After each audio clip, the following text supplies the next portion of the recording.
বিসমিল্লাহির রহমানির রহিম। গুনাহের কারণসমূহ। আল্লাহ ওয়ালাগুন লিখেছেন যে গুনাহের 4টি কারণ রয়েছে। প্রথম কারণ, গুনাহ করার সময় মানুষ মনে করে আমাকে কেউ দেখছে না। যখন তার চেতনায় এই ধারণা বদ্ধমূল হয় যে আমাকে কেউ দেখছে না, তখন সে গুনাহ করার সাহস করে। আল্লাহ তাআলা কোরআনে কারীমে সম্পর্কে বলেন, ইন্না রাব্বাকা লাবিল মিরসাদ। অর্থ, নিশ্চয়ই আপনার পালনকর্তা সতর্ক দৃষ্টি রাখেন। সূরা ফজর 14 নং আয়াত। অর্থাৎ তোমার প্রতিপালক ওত পেতে বসে আছেন। তিনি তোমার গতিবিধি এমন গভীরভাবে পর্যবেক্ষণ করছেন যেমন শিকারী তার শিকারকে পর্যবেক্ষণ করে। উল্লিখিত আয়াতে মানুষকে একথা বুঝিয়ে দেওয়া হলো যে আল্লাহ তাকে সর্বক্ষণ দেখছেন, যেন মানুষের মন মগজে এমন ধারণা আর না থাকে যে আমাকে কেউ দেখছে না। দ্বিতীয় কারণ, গুনাহ করার সময় মানুষ মনে করে যে আমার গুনাহগুলো সম্পর্কে কেউ জানে না। যখন অন্তরে এই ধারণা সৃষ্টি হয় যে আমার অপকর্ম সম্পর্কে কেউ অবগত নয়, তখন মানুষ গুনাহে লিপ্ত হয়ে যায়। আল্লাহ রাব্বুল আলামিন কোরআনে কারীমে এই বিষয়টি বুঝিয়ে দিয়েছেন যে মানুষ যেন মনে না করে তার অপকর্মের কথা কেউ জানে না। ইরশাদ হচ্ছে, ইয়ালামু খাইনাতাল আয়ুনি ওয়া মা তুখফিস সুদূর।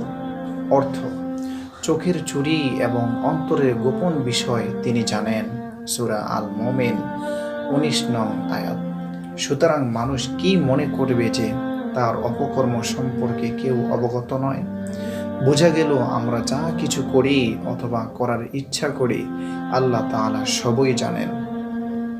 তার কাছে কোনো বিষয় অজানা নয়। তৃতীয় নম্বর কারণ, মানুষ মনে করে আমার আশেপাশে কেউ নেই, আমি ঘরে একদম একা। যার ছিল ভয় সে পাশে নাহি রয়, করো মনে যা কয়। অর্থাৎ আমার পাশে কেউ নেই, এই ধারণাটি গুনাহের কারণ হয়ে দাঁড়ায়। আল্লাহ তাআলা এই বিষয়ে ইরশাদ করেন, ওহুয়া মাআকুম আইনামা কুনতুম আল্লাহু বিমা তা'মালুনা বাসীর। অর্থ, তিনি তোমাদের সাথে আছেন, তোমরা যেখানেই থাকো, তোমরা যা করো আল্লাহ তাআলা তা দেখেন। সূরা হাদীদ 4 নং আয়াত। চতুর্থ কারণ, মানুষ যখন মনে করে কেউ আমার কিছু করতে পারবে না, আমার তো বাবা নেই। সন্তান যখন বড় ও যুবক হয়, তখন মাকে আর ভয় করে না, নির্ভয়ে অন্যায় অপকর্মে লিপ্ত হয়ে যায়। কেউ কিছু বললে ধমকের সাথে বলে, তুমি আমার কি করতে পারবে?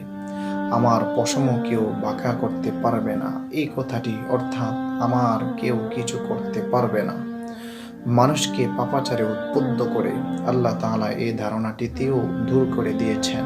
তিনি ইরশাদ করেন 1 নং আয়াত, ইন্না আখযাহু আলীমুন শাদীদ। অর্থ, নিশ্চয়ই তার পাকড়াও খুবই মারাত্মক, বড়ই কঠোর। সূরা হুদ 102 নং আয়াত। দ্বিতীয় নম্বর আয়াত, ফাসাব্বা আলাইহিম রাব্বুকা সাওতা আযাব। অর্থ, অতঃপর আপনার পালনকর্তা তাদেরকে শাস্তির কষাঘাত করলেন। সূরা আল ফজর 13 নং আয়াত। তৃতীয় নং আয়াত, ওয়ালা ইউসিকু ওয়াসাকাহু আহাদ। অর্থ, এবং তার বন্ধনের মতো বন্ধন কেউ দিবে না।